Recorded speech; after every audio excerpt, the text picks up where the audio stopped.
So hey everyone, it's Uncle Jim, and today what I'd like to do is talk about wallboard repair. And before I get into the demonstration, I want to talk a little bit about why it's so hard to find somebody to actually do the repair. I've helped a lot of people, friends, family, co-workers, and they all tell me the same thing, that it's really difficult to find somebody to do these repairs. Well, one of the reasons, it's so time consuming, and if you just got a small hole, it's really not worth their time. They're probably going to spend more money in gas just to and from your house than it's worth. It's so time consuming, but it's so simple that you can do this.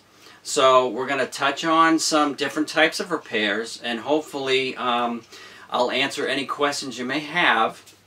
So just stick with me. I'm going to have a few videos and to demonstrate the different types of holes and how to repair them. Now, one of the things, spend the money and get yourself a kit. It's not expensive. I went and got myself one of these kits, and it's great. I think it was like 10 bucks. And you take it, and the nice thing about this, it's got all the different types of blades. So they've got one for wallboard, and also it's got a screwdriver attachment. So it's great if you don't have a drill. It's got the Phillips head, because you're going to need some screws and I'll show you why later. But anyway, it's got the Phillips head screw tip that you're going to need. And what's great about this, you put the blade inside. It's pretty secure. And then if you want, you can bend it.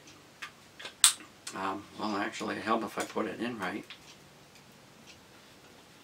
Okay, there we go. So, you can bend it, use it as a saw, or I just like to use it like this. So when you're cutting, when you make your patch and you need to cut the hole bigger, this works awesome. So, that's the kit, and they're really not that expensive. So another thing you're going to need, you can buy these anywhere, and I think like the super centers, they sell them in a pack of 3 for a few bucks, and they're just plastic, but you know, they do the job. And get yourself some fine sandpaper. You're really going to need some fine sandpaper if you want to do a good job. So, but what I like to do, I like to take a scrap piece of 2x4. And if you've seen any of my other videos, you know that I just use scrap wood for everything. I like to staple the sandpaper to a 2x4. And what that does is when you're sanding, because you want it to be as flat as possible, this gives you a nice flat surface. So when you're sanding, again, you're getting a nice flat finish with the 2x4, and it does a much better job than if you just had some sandpaper, you know, and you fold it up and you're trying to sand it.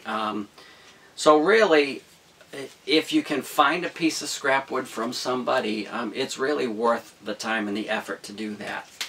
So, another thing I want to touch on is the spackling.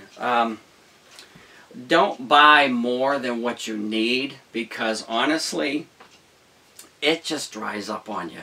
So I've had this for, I don't know, maybe a month or so, and it just dried up.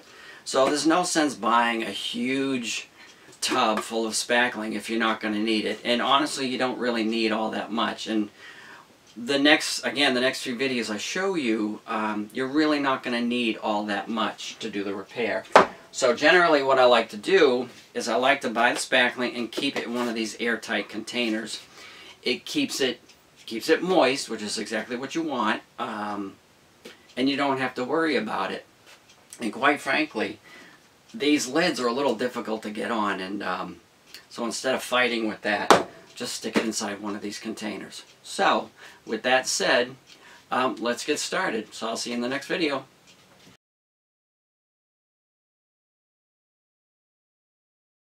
So hey everyone, we're going to start fixing some holes.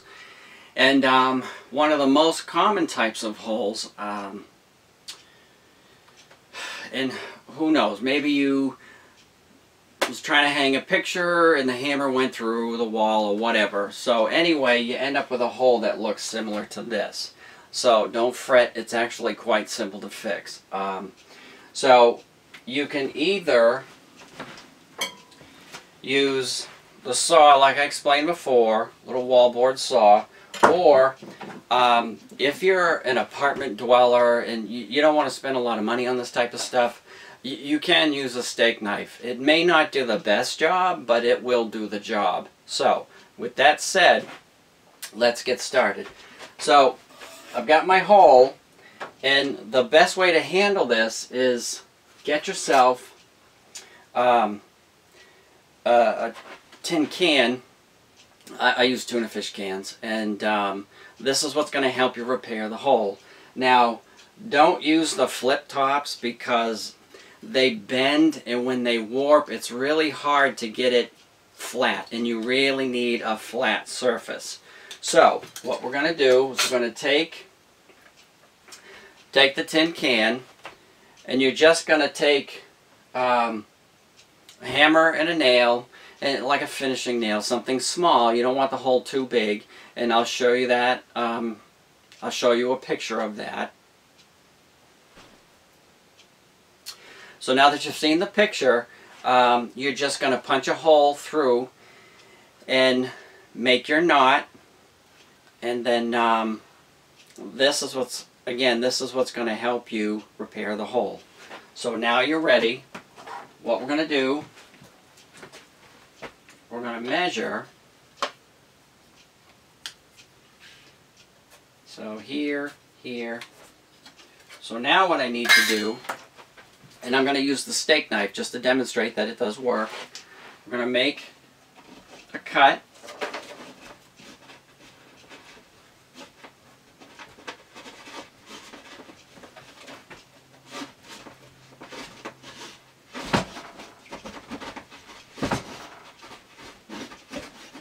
So, there, gotten that far.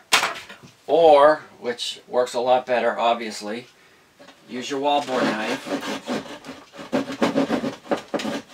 and bring it right to that point. So now what you're going to do, you're going to take your tin can, or the lid, with your string. You're going to feed it through the hole, like so. So now you've got something that's going to hold the spackling in place so it doesn't just fall through the wall. So I'm going to take a piece of tape, and I'm just going to tape that in place. And we're going to take some spackling,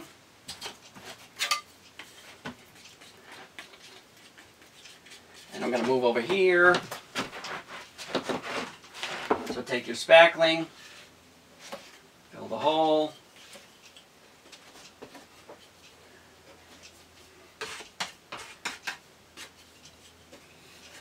Now, this is going to take several applications, and this is why it's so hard to get a handyman to your house to fix something like this, because it's just not worth their time. Because this is going to have to dry for several hours. Once it does, you're going to sand it, you're going to need more, you're going to put some more on there, sand it some more, and try to get it as flat as you can, and then you're going to paint it and you're good to go. So that's how you're going to repair one of these types of holes. Now once this dries, you're going to take your string, and once you're done sanding and you get it flat and whatnot, obviously you're going to need to cut the string. So get like a razor blade or something sharp and try to cut right where the hole is so you get that string out, because once you do your sanding, it's going to pretty much sand away what's left and you won't notice it. But again, obviously don't just leave the string there. So now that we're done with this demonstration, the next video we're going to talk about a hole that's even bigger. See you then.